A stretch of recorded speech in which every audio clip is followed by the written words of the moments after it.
கொழுக்கட்டை மாவு வந்தாச்சு. ஆச்சி கொழுக்கட்டை மாவிற்கு கொழுக்கட்டை அச்சை கேட்டு வாங்குங்கள். Periyar Maniammai institute of science and technology, Thanjavur. The world needs you. Ramya Krishnan போடலன்னா அப்போ வந்து வேணாம், அவர் சிஎல்ஆர் சார்ட்டின்னு வந்து தெலுங்கு ப்ரொடியூசர். அவர் சொல்லிட்டார், நோ நோ நோ நோ, அந்த அம்மா நடித்த படம் எந்த படமும் ஓடல, ஷீ சைலண்ட். படம் காலை வச்சாவே நம்ம படம் இதுவாகிடும், அதோட தயவு செய்து ஒரு அழகான குழந்தை நாங்கள் அவ்வளோ ஒரு இதுவாக மாற்றணும். அப்படி நடக்கும்போதே கொஞ்சம் இதுவாக நடப்பார், ஒரு லேடி மாதிரி நடப்பார். கொஞ்சம் கொஞ்சமாக சேஞ்ச் பண்ணி அந்த ஒரு 2-3 days கழிச்சு அவருக்குள்ளே அவங்க அந்த வீரப்பனுங்கிற ஆவி உள்ளே போந்துருச்சு. என்னை பிரம்மாண்டமான இயக்குனராக்கிறது அவர் தான். நான் வந்து 25 குதிரை சொன்னேன், 100 குதிரை வரணும் சொல்ல முடியும். 100 குதிரை வந்து பண்ணோம். அப்படியே வந்து அண்ணன் அப்போல்லாம் கேப்டன் இல்லைல்ல, அண்ணன் அப்படி முன்னாடி வந்தால் பின்னாடி 100 குதிரை வரணும்.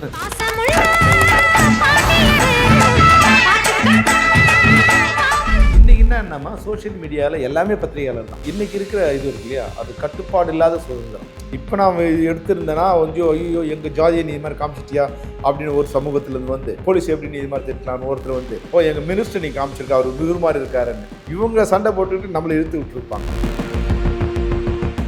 ராவத்தர் இல்லை, விஜயகாந்த் சார் இல்லை, 2 பேர் இருந்திருந்தா எனக்கு எப்படின்னா வந்து ஒரு அப்பா அம்மாவோட குழந்தை வந்து இந்த திருவிழாவுக்கு 2 அப்பா அம்மா கையை பிடிச்சிக்கிட்டு எனக்கு அந்த பஞ்சு மிட்டாய் வேணும், இந்த பொம்மை வேணும் சொன்னால் எவ்வளோ எப்படி இருக்கும், சந்தோஷம் வேணும். அது மாதிரி நான் வந்து ஒரு வேலை இருந்ததுனால 2 பேரும் அப்படி பக்கத்தில் உட்காந்து வச்சுட்டு எப்படி அப்படின்னு ஒரு சந்தோஷப்பட்டிருப்பான். அது சொல்லும்போது என் கண்ணில் தண்ணி வரும்.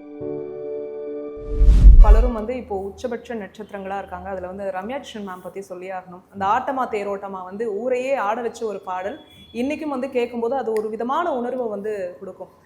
அந்த பாட்டு, அந்த ஷூட்டிங், அந்த டைம் அது எப்படி இருந்தது, அதை பத்தி சொல்லுங்க. ஆக்சுவலாக வந்து ரம்யா கிருஷ்ணனே அந்த கேரக்டர் கிடையாது முதல்ல. ரம்யா கிருஷ்ணன் வந்து அவங்க பதில் வந்து முதல்ல நாங்கள் ரம்யா கிருஷ்ணன் இது பண்ணலான்னு சொன்னேன் நான் ஃபஸ்ட்டு. அப்போ வந்து என்னென்னா நான் உதவி இயக்குனராக மணிவண்ணன்ட்ட போகும்போது ரம்யா கிருஷ்ணன் தான் எனக்கு வந்து ஃபஸ்ட்டு ஆர்டிஸ்ட். நான் ஃபஸ்ட்டு கிளாப் படித்ததே ரம்யா கிருஷ்ணனுக்கு தான். அது அவங்க கூட அப்புறம் அந்த முதல் வசனம் படத்தில் கொஞ்சம் நான் ஒர்க் பண்ணேன். நான் அப்போ பேரலாம் மணிவண்ணனுக்கு 2 படம் பண்ணிகிட்ருக்காரு.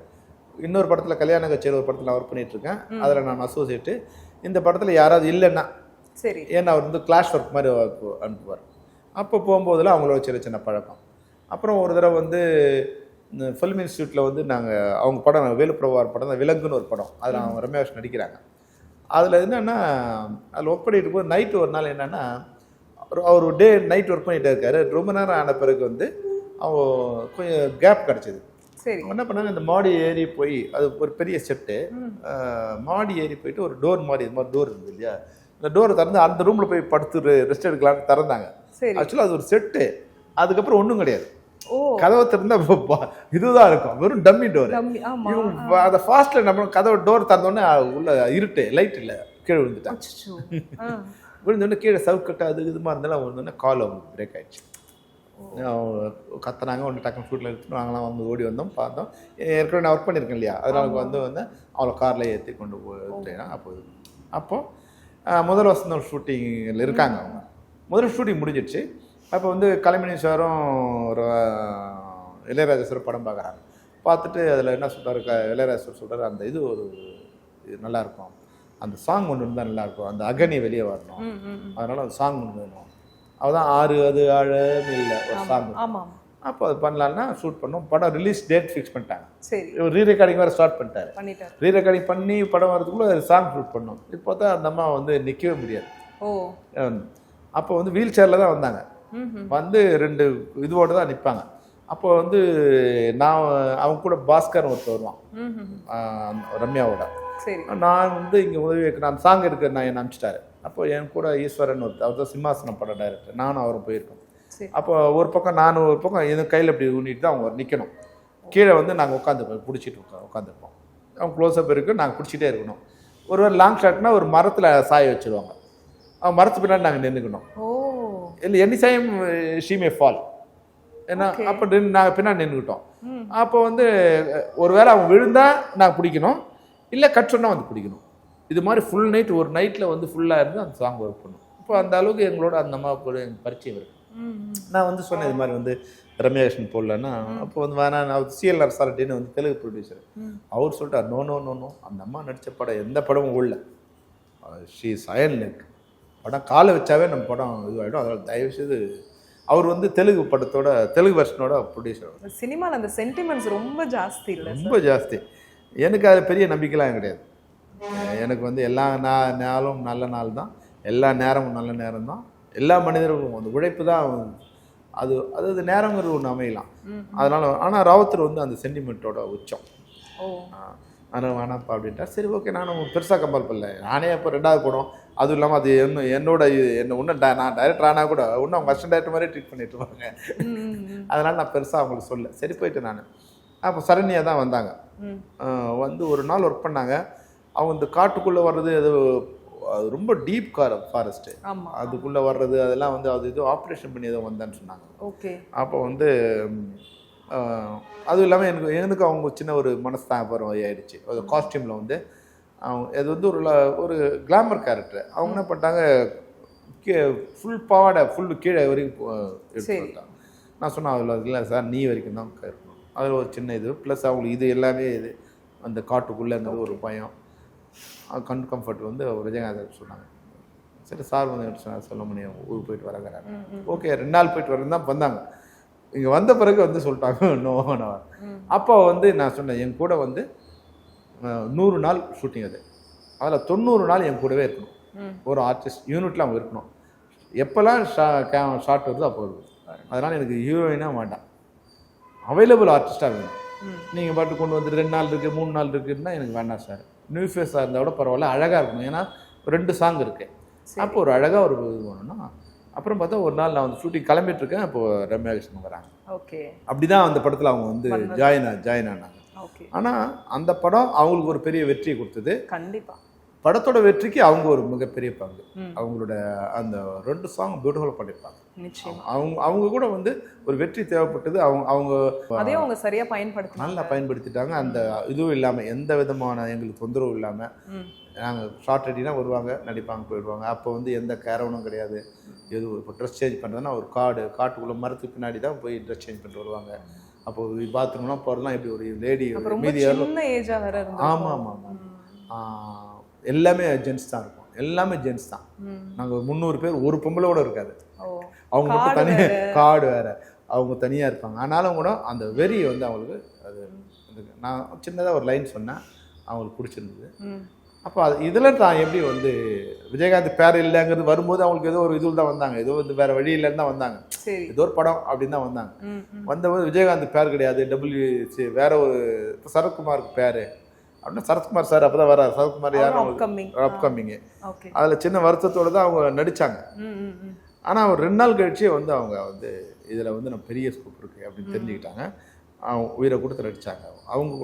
அவங்களுக்கு கூட ரத்தம்லாம் வந்தது, அடிபட்டு ரத்தங்கத்தெல்லாம் வந்தது. ஆனால் அதெல்லாம் அவங்க பொருட்படுத்தலை. அதுதான் அவங்களோட வெற்றிக்கு அது ஒரு காரணம். எங்கள் வெற்றிக்கும் அவங்க ஒரு காரணம். அந்த ஷார்ட் முடிக்கிற வரைக்கும் அதை பொறுத்துப்பாங்க இல்லையா? ஆமாம் ஆமாம். என்ன தான் மன்சூர் அலிகான் சார் அப்படியே மிரட்டி இருப்பாரு. வில்லனுக்காகவே செய்யப்பட்ட ஒரு கதாபாத்திரமாகவே அவர் இருப்பாரு. ஒரு அழகான குழந்தை நாங்கள் அவ்வளோ ஒரு இதுவாக மாற்றணும். அவர் வந்து ஒரு டான்ஸர், ஆக்சுவலாக டான்ஸராக இருந்தவர். அவர் வந்து நாங்கள் கொஞ்சம் ஃபெமைன் லுக் வேறு இருக்கும் அவருக்கு. அப்படி நடக்கும்போதே கொஞ்சம் இதுவாக நடப்பார், ஒரு லேடி மாதிரி நடப்பார். அவர் வந்து கொஞ்சம் கொஞ்சமாக சேஞ்ச் பண்ணி அந்த காஸ்டியூமை 2 நாள் போட்டு நடக்க விட்டு அவருக்குள்ளே ஒரு இது கிரியேட் பண்ணி, ஆனால் அந்த ஒரு 2-3 டேஸ் கழிச்சு அவருக்குள்ளே அந்த வீரப்பனுங்கிற ஆவி உள்ளே பூந்துடுச்சு. அதனால் வந்து நாங்கள் எதிர்பார்த்ததை விட நாங்கள் வந்து 100% எதிர்பார்த்தா அவங்க வந்து 1000%. அது வந்து எப்படி வந்து எல்லாரும் Vijayakanth sir, forest, Ramya Krishnan, Mansoor Ali Khan, Livingstone plus வந்து லியாகத் அலிகான், இவங்களாம் அதனோட வெற்றிக்கு மிக முக்கிய காரணம். அதனோட பேஸ்மெண்ட் வந்து ராவுத்தரும் விஜயகாந்த் சார் தான். அந்த பேஸ்மெண்ட் இல்லைன்னா நாங்கள் இந்த கட்டடத்தை கட்ட முடியாது. ஓகே, ராவுத்தர் சார் வந்து இதை நீங்கள் பண்ணணும் அப்படின்னு சொன்னது ஒரு ரீசன் இல்லை? இந்த வெற்றி புலன் விசாரணை வந்து அவர் வந்து எனக்கு 100% எனக்கு சப்போர்ட் பண்ணார். அப்போ விஜயகாந்த் சார் கூட வந்து படம் ஓடுமா ஓடாதா ஒரு அப்படின்னு ஒரு டவுட்லேயே தான் இருந்தது அவர். ஏன்னா நிறைய பேர் அவருக்கு வந்து அது என்னென்னா நாங்கள் 1 இயர் ஒர்க் பண்ணுறோம். அவருக்கு எப்போல்லாம் டேட்ஸ் கிடைக்குது அப்போல்லாம் ஒர்க் பண்ணுவோம். இது வந்து ஒரு இது கிடையாது. அதான் வந்து ஒரு இப்போ captain Prabhan 100 days at stage schedule. ஆனால் புலனு சார் வந்து அப்படி கிடையாது. அவருக்கு ஒரு 2 நாள் ஷூட்டிங்லாம் டக்குன்னு சொல்லுவாங்க, நாங்கள் ரெடி பண்ணி போயிடுவோம். ஒரு நாள் இது பெரும்பாலும் நைட் ஷூட்டிங் தான் இருக்கும். அந்த ஷூட்டிங்கில் வருவார். அப்போ ஏதோ ஒரு படம் பண்ணுறோம் அப்படின்னு தான் வந்து அது சின்ன சின்ன பிரச்சனைகள் வந்துனே இருந்து வரும். ஓகே. அதனால் வந்து அவர் ஏதோ படம் பண்ணுறோங்கிற ஒரு இது தான் இருந்தார். சரி. ஆனால் அந்த வெற்றி வந்த இருக்கு இல்லையா, அது வந்து அவருக்கு என் மேலே வந்து ஆனால் அந்த 90 நாள் நாங்கள் ஷூட் பண்ணோம். 85லேருந்து 90 நாள் ஷூட் பண்ணோம் புலன் விசாரணைக்கு. ஒரு நாளும் வந்து அவர் நான் இது பண்ண மாட்டேன் பண்ண அவர் சொன்னதில்லை. அவருக்கு வந்து ஒரு நம்பிக்கை கம்மியாக இருந்தது. மற்றவங்களாம் அவர் வந்து இது ஓடாது, இது ஹீரோயின் இல்லை, நீங்கள் வந்து பொண்ணோட அப்பா, உங்களுக்கு சாங் இல்லை, இது மாதிரி இருக்குது, இப்போ இங்கிலீஷ் படமாக இருக்குது, இங்கிலீஷ் படம்லாம் எப்படி ஓடும் அப்படின்லாம் சொல்லி அவரை வந்து டிஸ்டர்ப் பண்ணியிருந்தாங்க. ஆனால் இந்த படத்தோட வெற்றி இருக்குல்ல, அவருக்கு மேலே ஒரு நான் சொன்னதெல்லாம் வந்து நான் செஞ்சிட்டேன். நான் என்னென்னலாம் சொன்னாலும் அதெல்லாம் வந்து அதை செஞ்சு காமிச்சிருந்தேன். அப்போ அவர் சொல்லிட்டார், இல்லை விட்டுருப்பார். எனக்கு வந்து எனக்கு ஒரு மைனஸ் இருக்குது, என்னால் வந்து டிஸ்கிரைப் பண்ண முடியாது. இது மாதிரி ஒரு கதையை வந்து ஒருத்தர் கதை சொல்லி அசைத்திருவாங்க. நான் சொன்ன கதையை வந்து ஒத்துக்கிட்டேன்னா அது கடவுள் அதிர்ஷ்டம் தான் சொல்லணும். அவ்வளோ இதுவாக தான் இருக்கும், அவ்வளோ ராவாக இருக்கும் கதை. கண்டிப்பாக இவ்வளோ தான் கதை. இதுதான் நான் சொன்னேன் இல்லையா, கேப்டன் பிரபு இவ்வளோ தான் கதை. உண்மையாக கதைகளுமே வித்தியாசமாக தானே. ஆமாம், அதுக்கான இதுவும் சிரத்தை அவர் போட்ட சட்டையில் வர பட்டன்லேருந்து, அவர் நடக்கும்போது அவர் போகிற செருப்புலேருந்து, அவர் போட்ட அந்த டோர் மேட் இருக்கு இல்லையா, டோர் மேட் எப்படி இருக்கணும், சேர் எப்படி இருக்கணும், சோஃபா எப்படி இருக்கணும், அவர் போட்ட சட்டை எப்படி இருக்கணும், பேண்ட் எப்படி இருக்கணும், முடி எப்படி இருக்கணும், எல்லாத்தையும் நான் வந்து கேர் எடுப்பேன். லைட்டிங் எப்படி இருக்கணும், என்ன கலரில் இருக்கணும், இதையெல்லாம் நான் வந்து சிரத்தை எடுத்து பண்ணுவேன். ஆனால் அது சொல்கிற போது என்னால் அதை சொல்ல முடியாது, இவ்வளோலாம் நான் பண்ணுவேன் அப்படின்னு சொல்ல முடியாது. அப்போ அது என்னோட தப்பு தான். நான் அவங்களுக்கு மற்றவங்களுக்கு விளங்க வைக்க முடியும். எனக்கு வந்து ஒரு கல் இருக்குது, அந்த கல்லுக்குள்ளே நான் வந்து ஒரு சிற்பம் நான் செதுக்கணும். இது சிற்பம் தான் வரப்போகுதுன்னு நான் அவங்களுக்கு சொல்லலை. நான் அவங்களுக்கு என்ன வரப்போகுதுன்னு அவங்களுக்கு தெரியாது. துணிச்சல் மிகுந்த கதை இந்த வீரப்பன் அப்படின்னா சொல்லும் போது, அந்த காலகட்டத்தில் அப்பயும் வந்து இப்போ சோஷியல் மீடியா இருக்கிற மாதிரி அப்போ பத்திரிகைகளெல்லாம் எழுதுவாங்க, நல்ல விமர்சனங்கள் வந்திருக்கும். உங்களுக்கு இந்த மிரட்டல்கள், இந்த பயமுறுத்தல்கள்லாம் இருந்திருந்ததா? அப்போ வந்து பத்திரிகையாளர்களும் ஒரு தர்மம் ரொம்ப ரேராக சில பேர் வந்து அவங்களே ஒரு 1000 பத்திரிகை அடிச்சுக்கிட்டு இது நடத்துவாங்க. அது மாதிரியான பத்திரிகைகள் தான் வந்து அவங்க கூட வந்து அவங்களுக்கு கூட ஒரு தர்மம் இருந்தது. இன்னைக்கு என்னன்னா சோஷியல் மீடியாவில் எல்லாமே பத்திரிகையாளர் தான். தமிழ்நாட்டில் ஒரு 8 கோடி பேர் இருக்காங்கன்னா 8 கோடி பேரும் பத்திரிகையாளர் தான். எல்லாம் ஒரு ஆன்லைனில் ஒரு இது வச்சுக்கிட்டாங்கன்னா அவங்க யூடியூப்னு சொல்லிக்கலாம், அவங்க வக்கரங்களை சொல்லிக்கலாம். அப்போ இது எல்லாருக்கும் அந்த இது வரும்போது இன்னைக்கு இருக்கிற இது இருக்கு இல்லையா, அது கட்டுப்பாடு இல்லாத சுதந்திரம். அன்னைக்கு ஒரு கட்டுப்பாடு இருந்தது, ஒரு சுதந்திரம் இருந்தது. பத்திரிகையாளர் விமர்சனமும் இருந்தது, இல்லைன்னு நான் சொல்லலை. எங்களை விமர்சனம் பண்ணவங்களாம் இருக்காங்க. அது நாங்கள் எடுத்துக்க வேண்டியதுதான். சரியாக தவறாங்கிறது வேறு விஷயம். ஒரு பாராட்டை எடுத்துக்கிற மாதிரி விமர்சனத்தையும் எடுத்துக்க வேண்டியது தான். அப்போ பத்திரிகையாளருக்கும் எங்களுக்கும் ஒரு நல்ல உறவு இருந்தது. அன்றைக்கி வந்து ஒரு 100லேருந்து 200 பேர் இருப்பாங்க. எல்லாரும் எங்களுக்கு தெரியும், எங்களையும் எல்லாரும் தெரியும். அதனால் வந்து வேறு மாதிரியான மிரட்டல்லாம் எதுவுமே இருக்காது. இப்போ சோஷியல் மீடியா தான் அவங்க கிரியேட் பண்ணுறான். இப்போ நான் எடுத்திருந்தேன்னா கொஞ்சம் ஐயோ எங்கள் ஜாதியை நீ இது மாதிரி காமிச்சிட்டியா அப்படின்னு ஒரு சமூகத்துலேருந்து வந்து, இன்னொருத்தர் போலீஸ் எப்படி நீ இது மாதிரி திட்டலான்னு ஒருத்தர் வந்து, எங்கள் மினிஸ்டர் நீ காமிச்சிருக்கா அவர் இவர் மாதிரி இருக்காருன்னு இன்னொருத்தர் சொல்லி, இல்லை அவன் திருடன் தானே இன்னொருத்தர் சொல்லி இவங்க சண்டை போட்டுக்கிட்டு நம்மளை இழுத்து விட்டுருப்பாங்க. அதனால அன்னைக்கு அந்த தொந்தரவு இல்லை. அதனால் எனக்கு எந்த விதமான மிரட்டலும் இல்லை. ஒன்லி வந்து மே 21 வந்து ராஜீவ்காந்தி அசாசினேஷன், இது மே 14th release, April 14th release. அப்போது அன்றைக்கி வந்து உங்களுக்கு வந்து 40வது நாள் 45வது நாள் படம் ஓடிட்டு இருக்கு. அப்போ வந்து 2-3 தேட்டரில் வந்து கல்லடிச்சு உடைச்சாங்க, ஸ்க்ரீனை உடைச்சாங்க. எங்கள் பெரம்பூர் பிருந்தா தேட்டரை வந்து ஸ்க்ரீனை கொளுத்திட்டாங்க. அது மாதிரி வந்து கொஞ்சம் இது நடந்தது. அது ஒரு நாள் 2 days தான். அதுக்கப்புறம் படம் 175 days போச்சு. அதனால் வேறு மிரட்டல் எதுவுமே இல்லை. நாங்கள் ஒரு நல்ல இது எடுத்தோம், கஷ்டப்பட்டோம். எங்கள் யூனிட்டு நான் மட்டுமே சொல்ல முடியாது, நான் அதுக்கூட கேப்டன் தான். அன்னைக்கு Vijayakanth sir, Ramya Krishnan, Rubini, Mansoor Ali Khan, Liaquat Ali Khan, Livingstone, Rajarajan, JK, still photo of என்னோடய ஃப்ரெண்டு சரவணன், அவன் தான் வந்து கூட இந்த 6 மாதம் கூட சுற்றிட்டே வந்தான். அவன் எனக்கு ஒரு பொண்டாட்டி மாதிரியே வந்து எல்லா வேலையும் அவன் பண்ணுவான். பாவம், அன்றைக்கி ஒரு ஆள் நமக்கு துணையாக இல்லைன்னா இந்த 6 மாதம் நீங்கள் ட்ராவல் பண்ணவே முடியாது. சாப்பாட்டுலேருந்து இதுலேருந்து ஒரு மேனேஜர் மாதிரி அவன் இருந்தான். ஷூட் வந்து ரொம்ப சேலஞ்சிங்காக வேறு, அசிஸ்டன்ட் டைரக்டராக இருப்பான். அது மாதிரி மேனேஜராக இருப்பான், அது ஃப்ரெண்டாக இருப்பான், ஸ்டில் ஃபோட்டோவாக இருப்பான், அது மாதிரி ஆளு. அப்போ ஒரு நல்ல நமக்கு ஒரு கம்ஃபர்டபுளான ஒரு இது. ஓகே. அதனால் வந்து ஒரு குடும்பமும் நாங்கள் இருந்தோம். அதனோட இதுதான் இந்த வெற்றி. இந்த டீம்ல இருக்கிறவங்க இப்போ இருக்கக்கூடியவங்க கிட்ட இந்த மாதிரி ரீ-ரிலீஸ் பண்ண போறேன்னு சொல்லும்போது அவங்களோட ரியாக்ஷன் எப்படி இருந்தது சார்? ரொம்ப சந்தோஷப்பட்டாங்க. ரொம்ப ரொம்ப ஏன்னா மறுபடியும் ஒரு குடும்பம். அதில் வந்து இப்போ வந்து ராவுத்தர் இல்லை, விஜயகாந்த் சார் இல்லை, 2 பேர் இருந்திருந்தா எனக்கு எப்படின்னா வந்து ஒரு அப்பா அம்மாவோட குழந்தை வந்து அந்த திருவிழாவுக்கு 2 அப்பா அம்மா கையை பிடிச்சிக்கிட்டு அந்த மிட்டாய் கடையை பார்க்க போகிற மாதிரியான ஒரு இருக்கும் இல்லையா. ஒரு நான் சொல்கிறது வந்து பழைய திருவிழா, ஊரில் நடக்க திருவிழாவும் போது நாங்கள் போவோம், அப்பா அம்மா கையை பிடிச்சிக்கிட்டு எனக்கு அந்த பஞ்சு மிட்டாய் வேணும், இந்த பொம்மை வேணும் சொன்னால் எவ்வளோ எப்படி இருக்கும், சந்தோஷம் வேணும். அது மாதிரி நான் வந்து ஒரு வேலை இருந்ததுனால 2 பேரும் அப்படி பக்கத்தில் உட்காந்து வச்சுட்டு எப்படி அப்படின்னு ஒரு சந்தோஷப்பட்டிருப்பான். வேற ஒருத்தர்கிட்ட நான் இப்போ அந்த சந்தோஷத்தை பகிர்ந்துக்க முடியாது. இப்போ அவங்க எங்கிட்ட பகிர்ந்துப்பாங்களே தவிர நான் போய் அந்த சந்தோஷத்தை ஒருத்தர்கிட்ட பகிர்ந்துக்கக்கூடிய அளவுக்கு அந்த இப்போ யாரும் இல்லை. ஓகே. இப்போ நான் சொல்ல உங்களுக்கு புரியுது. புரியுது. ஏன்னா எனக்கு சந்தோஷம், நான் போய் எனக்கு கீழே இருக்கவங்க வந்து எங்கிட்ட பங்கிட்டுவாங்க, சார் சூப்பர் சார் படம் அப்படின்னு. இப்போ எனக்கு எப்படின்னா எங்கள் அப்பா அம்மா கூட உட்காந்து இந்த படம் பார்த்தா, ராவுத்தர் விஜயகாந்த் உட்காந்து படம் பார்க்கும்போது உண்மையாகவே அது வந்து அது சொல்லும்போது என் கண்ணில் தண்ணி வருது. அது வந்து ஏன்னா இவ்வளோ பெரிய வெற்றி, 10,000 படங்களை தாண்டி இந்த படம் வெற்றியாக இன்றைக்கி வந்து நிற்குது. இதுக்கு காரணம் வந்து காரணகர்த்தாக்கள் 2 பேர். இது உருவாக்கின பிரம்மாக்கள் அவங்க இல்லாமல் இந்த படம் இல்லை. இன்றைக்கி அவங்க இல்லையே அப்படின்னு வந்தது. ஆனாலும் ஒரு சந்தோஷம், நீங்கள் இல்லைன்னா கூட ஒருத்தரும் படம் பார்க்கும்போது கேப்டன் விஜயகாந்த் பார்ப்பாங்க. ராவுத்தருங்கிற அவருக்கு எப்படின்னா அவர் ஒரு பிரம்மாண்டமான தயாரிப்பாளர். என்னை பிரம்மாண்டமான இயக்குனராக்கிறது அவர் தான். அவர் சொல்லுவார், செல்லுமணி ஆசை இப்ராஹிம் ராவுத்தர் வழங்கும் அப்படிதான் அப்படி ஒரு காமிப்பாரு. சினிமாஸ்கோப் தான் படம் சொல்றது, இப்படி ஆசை இப்ராஹிம் ராவுத்தர் வழங்கும் அப்படி சொல்லுவார். அது மாதிரி பொண்ணு நான் அதனால தான் ஆர்கே செல்லுமணி. அது அவரோட இன்ஃப்ளூயன்ஸ் எனக்கு இன்னும் இருக்கு. அவர் அந்த பிரம்மாண்டங்கிறது வந்து அவருக்கு வந்து நான் வந்து 25 குதிரை சொன்னேன், 100 குதிரை வரணும் செல்லுமணி, 100 குதிரை வந்து பண்ணோம். அப்படியே வந்து அண்ணன் அப்பெல்லாம் கேப்டன் இல்லைல்ல, அண்ணன் அப்படி முன்னாடி வந்தால் பின்னாடி 100 குதிரை வரணும் அந்த ஆசை அவருக்கு வந்து விஜயகாந்த் சாரை வச்சு இங்கிலீஷ் படம் பண்ணணும், ஹாலிவுட் படம் பண்ணணும் அப்படின்னு மிகப்பெரிய ஆசைகள். அது அந்த லட்சியம் அவருக்கு நிறைவேறாம போச்சு. அவர் என்னை வச்சு கூட மேடேன்னு ஒரு படம் வந்து அனௌன்ஸ் பண்ணார், ஒரு இங்கிலீஷ் படம் பண்ணுறதுக்கு அதெல்லாம் அப்ரோச் பண்ணி அந்த எல்லாம் நடந்தது. அதுக்கப்புறம் அது கொஞ்சம் மெட்டீரியலைஸ் பண்ண முடியல. இன்னமும் அந்த வருத்தம் உங்களுக்கு இருக்கு. சரி, நம்ம டீம் பற்றி பேசணும். இப்போ பிரேமலதா மேமா இருக்கட்டும், அவங்களுடைய மகன்களாக இருக்கட்டும், இந்த படம் வந்து ரீ-ரிலீஸ் பண்ண போகிறோம் போது அது இன்னும் அவங்களுக்கு உணர்வுகளோடு இருக்கும். அவங்ககிட்ட கேட்கும்போது அவங்க சைனாவில் இருந்தாங்க. இந்த மாதிரி சொன்னாங்க, நீ இந்த மாதிரி இந்த படம் வரணும்.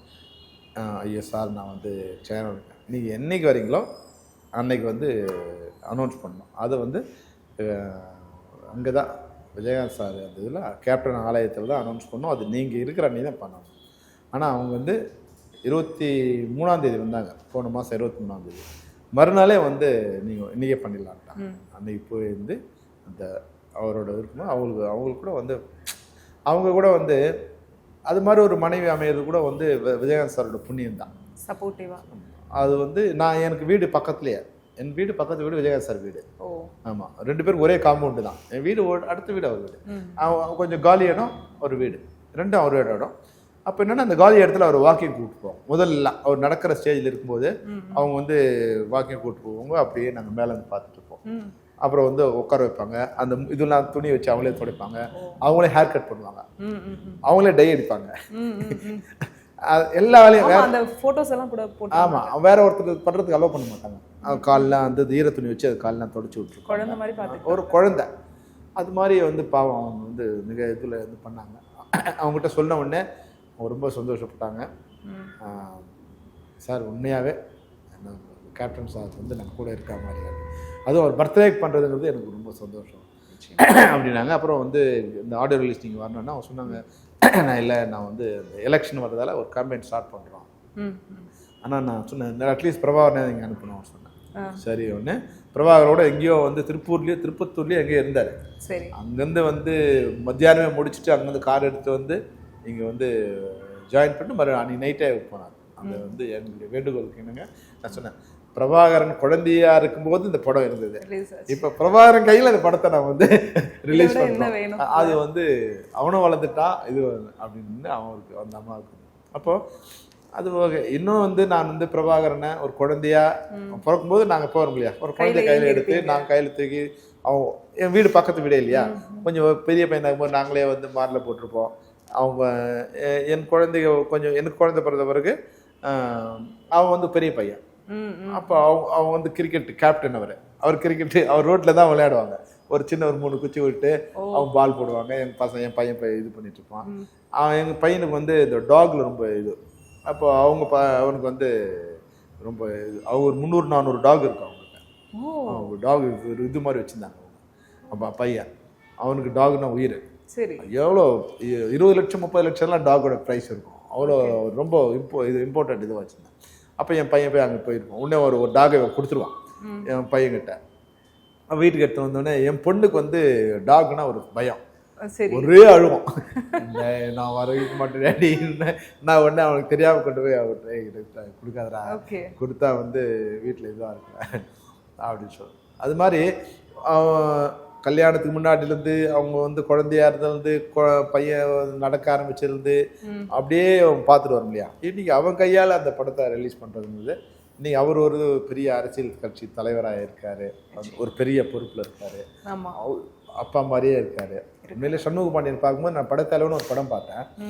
விஜயகாந்த் சாரோட அவ்வளோ ஈக்குவல் ஃபைட் பண்ணுற மாதிரி இருந்தது. அந்த ஃபிசிக்கு அந்த ஆக்ஷனில் வரும்போது, அந்த ஃபைட்டில் வரும்போது வர கோபம், அந்த ஃபெரோஷியஸ்னஸ்ஸு, ரியலாக பண்ணுறது, அதுக்காக டெடிகேட் பண்ணுவேன். அது உண்மையாகவே வந்து அப்பாவுக்கு ஈக்குவலாக ஒரு பெரிய ஆக்ஷன் ஹீரோவாக வருவாங்க. நிச்சயமா கேப்டன் சார் மாதிரி அவங்களுக்குமே ஒரு நல்ல மனசு இருக்கு. அவங்க அப்பா விட்டு போன இடத்த வந்து நம்ம தக்க வச்சுக்கணும் அப்படிங்கிற ஒரு அந்த போராட்ட குணமும் தக்க வச்சுக்கணுங்கிறது இன்னைக்கும் வந்து அந்த வந்து தொடர்ந்து வந்து என்னைக்கு எப்படி வந்து விஜயகாந்த் சார் ஆஃபீஸில் வந்தால் சாப்பிட்லாம் அப்படின்னு ஒரு இது நிலை இருந்ததோ, அவர் இல்லைன்னா கூட பசங்களுக்கு அந்த எண்ணம் இருக்கணும் இல்லையா.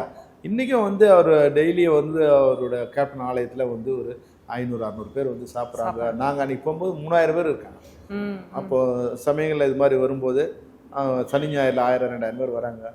உலகத்துலேருந்து எங்கேயும் சிங்கப்பூர், மலேசியா, கனடாலேருந்து ஒருத்தர் வரான். அவன் வந்தவொடனே என்ன சொல்கிறான், சார் எப்படியா வந்து போய் நான் மாலை போடணும் அப்படிங்கிறான். இல்லைப்பா எல்லாருக்கும் அலோ விட்றான், எல்லாரும் போடலாம். அப்போது ஈழத்தமிழர்கள் எங்கெங்கெல்லாம் இருக்காங்களோ அவங்களாம் வந்து அவர் இன்னும் நினைவுப்படுத்துறாங்க. அப்புறம் இந்த படம் நிச்சயமாக கேப்டன் படம் வரும்போது எனக்கு வந்து உலகத்தில் இருக்க அவங்களாம் ஃபோன் பண்ணுறாங்க, சார் எப்படி சார் வரும், எங்களுக்கு கூட ரிலீஸ் பண்ணுவீங்களா, எஃப்எம்எஸ்லாம் ரிலீஸ் பண்ணுவீங்க, பண்ணுறாங்கப்பா எல்லாம் பார்க்கலாம்டா அப்படின்னு. கேப்டன் வந்து தெய்வமாக பார்க்குறாங்கல்ல, அந்த அளவுக்கு நீங்கள் கண் கூட பார்த்த விஷயம் ஏதாவது இருந்தால் ஷேர் பண்ணுங்க. நிறைய விஷயம் இருக்கு. விஜயகாந்த் சார் வந்து ஒரு மனிதன் தான் தெய்வம். மனிதனாக இருக்கிறதே முதல்ல, நம்மளாம் ஒன்றும் மனிதனாகவே இல்லை, மனிதனாக இருக்க முயற்சி பண்ணுறோம். ஒரு 2-3 விஷயங்களை மட்டும் நான் சொல்கிறேன். நான் இயக்குனர், முதல் படம் புலன் விசாரணை படம். சரி. அப்போ டே நைட் ஷூட்டிங் இருந்தது. அப்போ வந்து ராமச்சந்திரா இது வந்து தனியாக உடையார்கிட்ட இருந்தது. அப்போது கலைஞர் ஆட்சிக்கு வர போகிறாரு. வந்தோடனே அதை வந்து இது பண்ணிட்டாங்க, கவர்மெண்ட் எடுத்துட்டாங்க. அப்போது கவர்மெண்ட் மாற போகிறது. அப்போ உடையார் கூப்பிட்டு சொல்லிட்டாரு, எங்களுக்கு இன்னும் 10 நாள் ஷூட்டிங் இருக்குது தம்பி, நான் வந்து இந்த புதன்கிழமை சொல்கிறார், நான் திங்கட்கிழமை ஹேண்ட் ஓவர் பண்ணணும், இன்னும் 4 நாள் இருக்குது, அதுக்குள்ளே நீங்கள் என்ன எடுக்கணும் எடுத்துங்க, அது மேலே பண்ண முடியாதுட்டார். 15 நாள் ஷூட் நாங்கள் மொத்தத்தை அங்கே ஒர்க் பண்ணுறோம். விஜயகாந்த் சார் சொல்கிறார், என்ன பண்ணலாம் சொல்ல முடியாது சரிட்டு டே நைட் ஒர்க் பண்ணுறது மட்டும். அப்போது நைட் 2 மணிக்கு முடியுது ஷூட்டிங். நான் மறுபடியும் வீட்டுக்கு போயிட்டு வந்தால் நேரம் ஆகும். அதனால் அவரோட காரில் அப்படியே வந்துட்டு அவரும் ஆஃபீஸ்லேயே படுத்துவார், டி நகரில் ஆஃபீஸு. நான் கிட்ட வரும்போது அவங்க ஒரு வாட்ச்மேன் இருப்பார். சரி. வாட்ச்மேனு அவருக்கு வந்து ஒரு 70 வயசு இருக்குன்னு வச்சுங்க. அவர் உட்காந்து அப்படியே தூங்கிட்டு இருக்காரு. இவன் வந்து வெங்கடேஷ்னு ஒரு டிரைவர் ஆர்ன் அடிக்க போகிறான். அடிக்காதங்கிறார். அப்படியே காரை மெதுவாக கொண்டு வந்து நிறுத்தணும். காரை மெதுவாக திறந்தார்.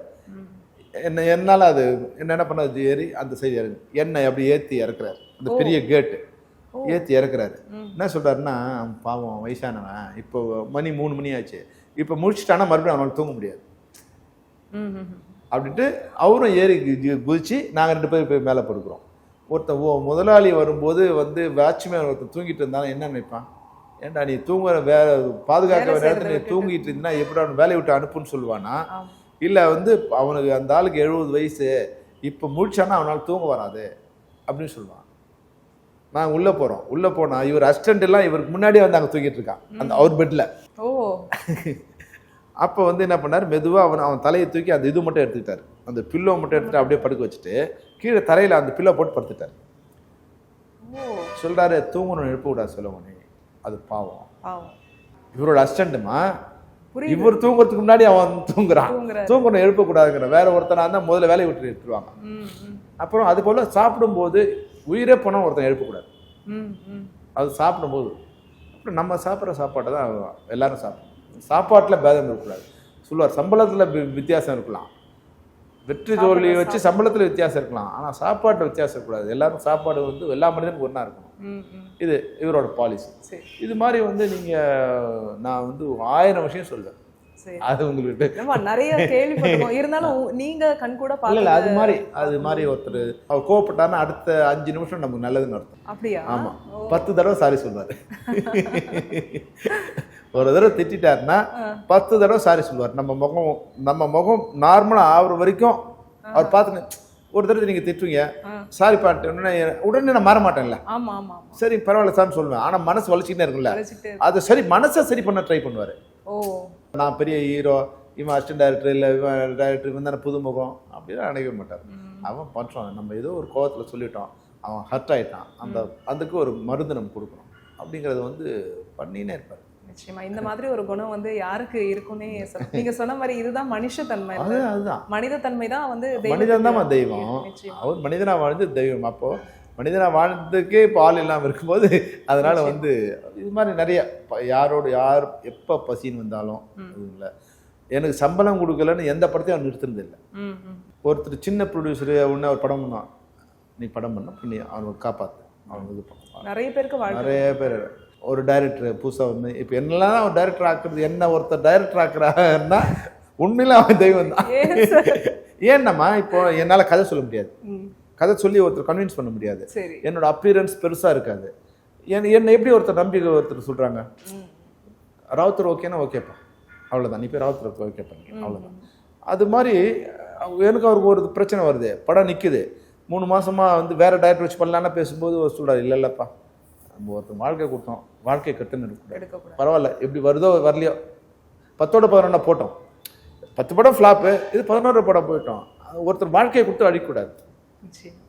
இதெல்லாம் வந்து வேற ஒருத்தரால் பண்ண முடியாது. நிச்சயமா. தேங்க்யூ.